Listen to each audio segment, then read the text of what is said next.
That's the same one at Gloucester.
but of course it's a proud tradition here at Stoke Row Steam Rally that we always do start with a marching band to lead in the steam engines.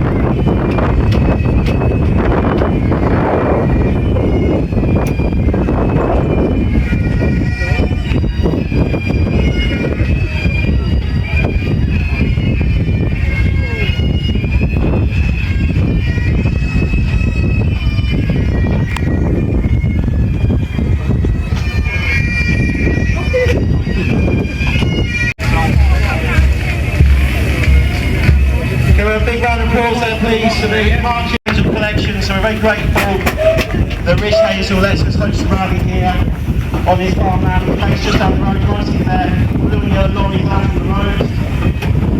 So Richard Barrels have a huge passion for steam engines. I think we've got the whole collection here today as well, which would be lovely to see. So I'm going to tell you about the different types of steam engines coming around. So you'll see all different ones that will come past. I'm really excited this year because we've actually got a Claret engine. So that'll be coming in the ring a little bit later on. So the first ones are the sort of showpieces. These are the showman's engines. This was built in 1940 in Australia. And this was built by the famous engine builder Charles Burrell down in Thetford. So you've got to remember, I think nearly every engine we've got here today was built here in Britain. So all in the early, or the late 1800s, early 1900s. What I can tell you about this engine. So, this engine would have gone around to the fairs, like we've got here today, would have hauled everything, and then when it stands up at the fair, the dynamo that's currently covered up at the front would then power the ride with electricity. Now you can also see the little light bulbs along the sides.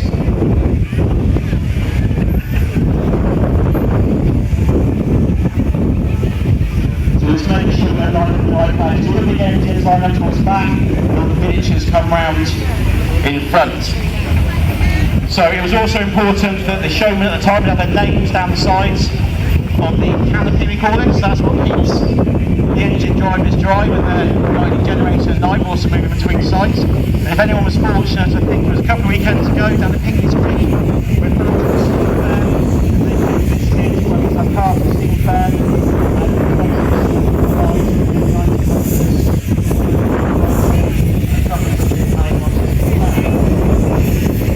about side engines, we also call the Hazel Fleet, which is a 500 horsepower engine. Again, just important in the show scene, it also pulled the rides between the shows. Perhaps would have been some of the smaller rides, because obviously the bigger engine, the more powerful, they can produce electricity and also pull more rides round. So this engine was actually rescued from Goodies scrapyard down in Twyford back in the 1950s. It was fully restored by John Keith's family and part of the place. Harry, he's in charge of the down at Hazel. That's the driver this when practicing for this slow race. As you see go past. Are you going to smile, Harry? Are you going to smile? No, he's not going to smile. He's going to smile when he wins later on. Now Harry was out early this morning, polishing everything on his engine.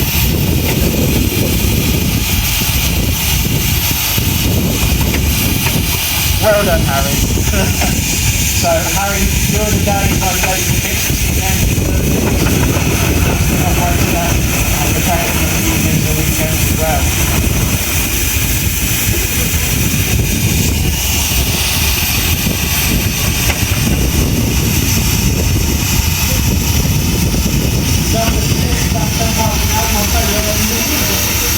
In the 1930s, the Wallace oil bath, so it's built by a company called Wallace and Stevens. This was nice and local, it was down in Basingstoke. And in fact, even more local, it was down, if anyone's been down to Wellington, so it was actually made for the Duke Wellington's estate. And it would be used around the estate on the sawmill, or it might be used for general hauling around the estate at the time. So a lot smaller engine, what we call a steam tractor.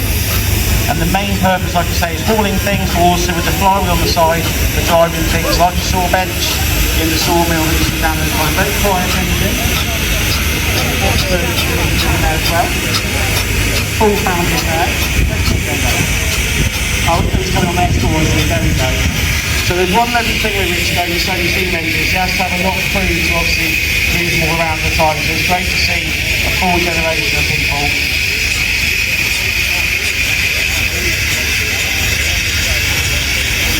See, I didn't even say anything in case Johnny starts laughing at me. I'm even going to be polite about it today as well.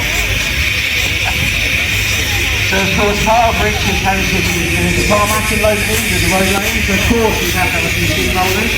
So I can't remember, this will come out last year. Yeah, it wasn't last year, so it's been for restoration. So this one is what I call a nice and clean and shiny one, and where Pete's got in working clothes. These are both made by Cavalry and Leeds, getting nice and close to me there, gonna go for my toes. And if you look on the side, these actually say the mechanical, tar spraying and grouting company based out of Manor Road in Ferris. So it's great to see both these engines came from there.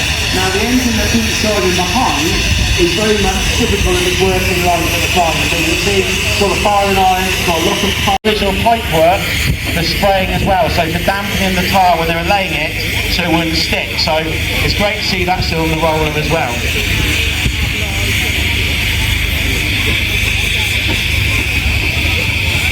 Very nice and very original roller.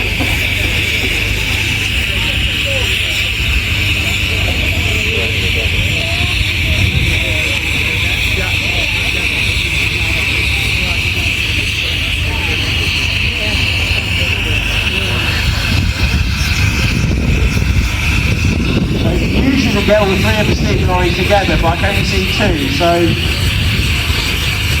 for the front, so this is made by Sentinel. And these were some of the last steam lorries produced before we went to full combustion engine. So you'll see these have a vertical boiler underneath, and you'll see they've got a proper little engine underneath, carrying a full load on the back as well. And the fun thing about these engines, they go fast as well. So hopefully in a minute, TJ will take you for a little run round. And we've got a bit of a special treat coming around on the S6 as well now. So I do believe our birthday, and I do hear that Joe is the grand old age of 38, can I say that out? I've said now apparently Joe binned off seeing family and friends today. Hello? Oh, she's on the back. On the back, oh, she's round here hiding. Oh, sorry, I remember now. Hang on. Even I'd forgotten that bit. And we have got a birthday cake. So look, we've gone to the full, well done, well remembered. So, and Joe, so your second time at a steam rally I hear, so that is dedication, so definitely a keeper if she wants to spend a birthday here at the Stoke Row Steam Rally. So thank you much, we might also happy birthday to you in the bit as well, so have a lovely time, and I'm sure you're going to have a nice little go with the speed around the ring in a second, aren't you? Shows how quickly you go. Yeah, we'll have a little go around the ring. So this is the S6, so you can see single axe to the front, double axe to the back. The S8 is a little hard down, so it's slightly the front axles at the front as well, four wheels here, just like a modern lorry. So the fun thing about these sensors, 50 miles an hour, a nice bit flat, and you can stop them as well. That's the important thing, the steam engine has to stop in them.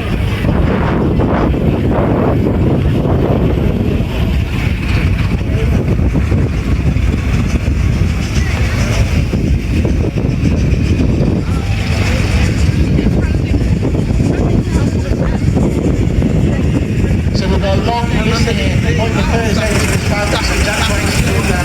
So nice powerbomb with a tractor. So if you ever want to work with a collection, this is the type of engine you want. There's plenty of good things. It's got to show. In fact, another one, very nice slow motor. Next over, Jack went straight past into the valley field. So these are general purpose or hauling tractors at the time. So quick, they're nicky, and also, as you can see, they said 5 miles an hour on the side, but I know they definitely go quicker than that. They definitely go quicker than 5 miles an hour. So we've also got the Hawthorne engines, they've got these rollers on the back, and that's because behind most of their back wheels have got a winch.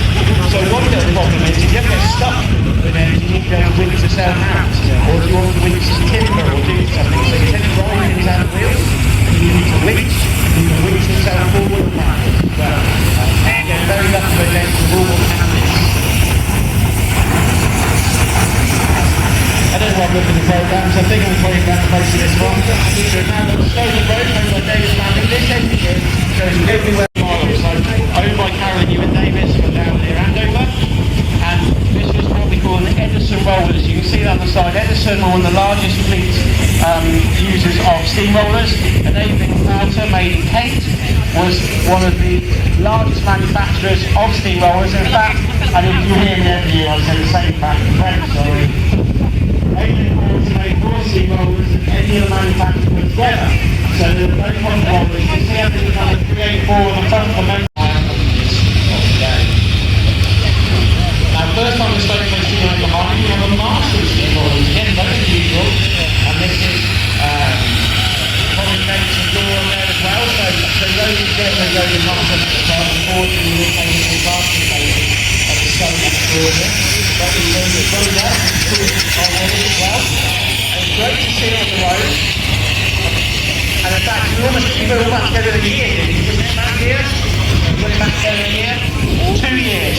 2 years back on the road, it's great to see them. So we're going to see the Davis collection. I will say collection now, because there's so many engines in that family. They've got a whole section. In fact, I think they've even got a whole ton of coal, because they've got that many engines. So you'll see the whole family coming out to all the different engines there, and it's great to see.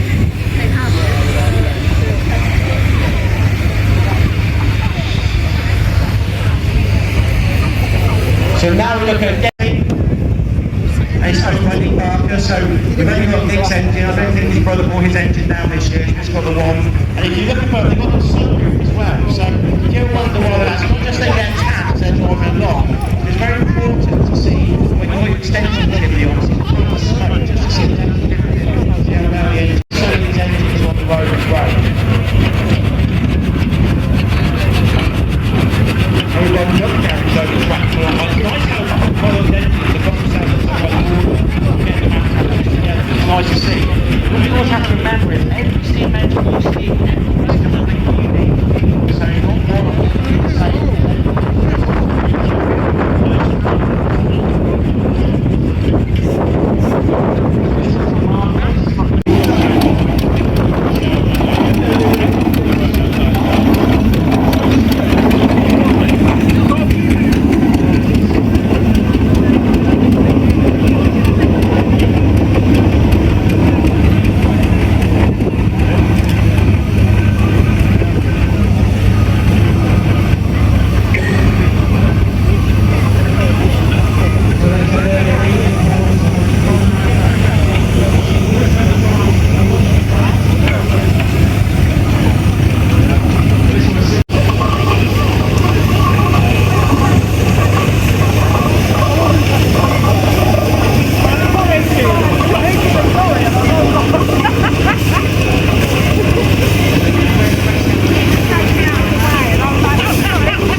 by Russell Law and family. This Foden was built in the 1970s. So you've got to remember, some of the miniatures going past us now have been built very recently. Some of them have got quite a bit of age to them now as well. So an engine you might see on the road quite a bit. If anyone wants the Wallingford Car Rally of the Week, so Sam brought his engine down. Had a repaint this year, it's now brown. It was green before, but looking a lot better than that chocolate colour. Probably one of the largest miniatures going past us now. We've got Goliath. This is McLaren, so again, would have been built in these quickly. Built by Bill Cadell, so again, a very famous builder of engines. Just built very many over the years, and they're always very large engines as well, Bill likes to build as well. So it's great to see. So some people do build these at home in their own home workshops. Sometimes they're made from patterns, sometimes they're completely made from drawings. So we talked about the Davis family earlier, number 15, Buddy coming past, 4-inch cell barrel. Pulling a whole selection of trailers. It just proves the point that even though you're small, you can still pull a lot, can't you? Is that right, Paul? See? So we've got a lovely selection of trailers behind, and obviously number 36, which I think is Collins, one of the, well, I say it's latest because every time there's something new each year. But we've got a lovely little 2-inch scale, 8-inch effort, as small as the scale you get. So we've seen the full-size Borough Gold Medal tractors. We've now got number 14 going past us now. This is based on the Cranley Bell. Something a bit more unusual, we've got a crane engine called Peachtree. So a nice little barrel here, 4-inch scale coming past. So the nice thing having a crane on the front or a smaller engine, it does keep the weight down in the front. So obviously crane engine. And here we have a Foden steam lorry coming past. It looks suspiciously like the one I used to own at some point, but I think it's got a different registration number. So I did have one of those for years ago. Again, fast on the road, easy out of 10 miles an hour. 57. So when you hear me saying 57, you can see how many minutes you've got booked in here. So we have 4-inch Foster coming past. So Foster and Burrow is probably one of the most readily available models you can make in kit form. So it's great to see quite a few examples going past this. And again, as you can see, look at all the trailers on the back. So we've got Little Gene coming past now. Again, this is a Foster engine. I'm guessing with a traction wheel trailer looking behind it there as well, looking at the build design on that as well. So there are a few companies that still make the kits for these. Number 58 going past, so we've seen a 6-inch McLaren. Now we're looking at a 4-inch scale McLaren called Brutus.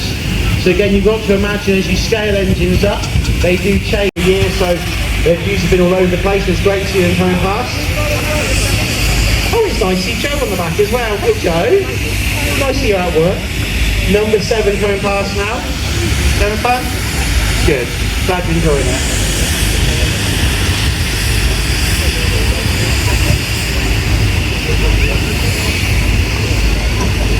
Number 16, Burrow general purpose traction engine here coming past, 4-inch scale.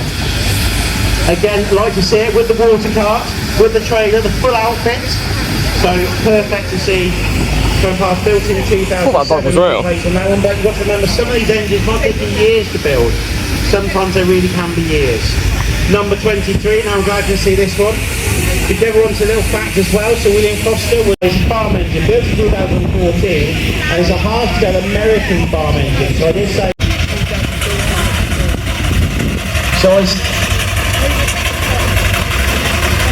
I said how difficult it was earlier with smaller engines. This is a 3-inch scale built, owned by Cavalry, so it's got some matches. And they're more than happy to take it right round with an engine that size. A lot more difficult. You can scale most things. Now, owned by Melvin Merton, so down in Bracknell. So if he's not here, he's usually on the railway circuit with his model railways as well. So if any marshal, if you want to come into the ring, please you come to the top. We've got about 10-15 minutes for the engine. And he couldn't skip after. I put the power on and we literally always in the ditch. Half the roll of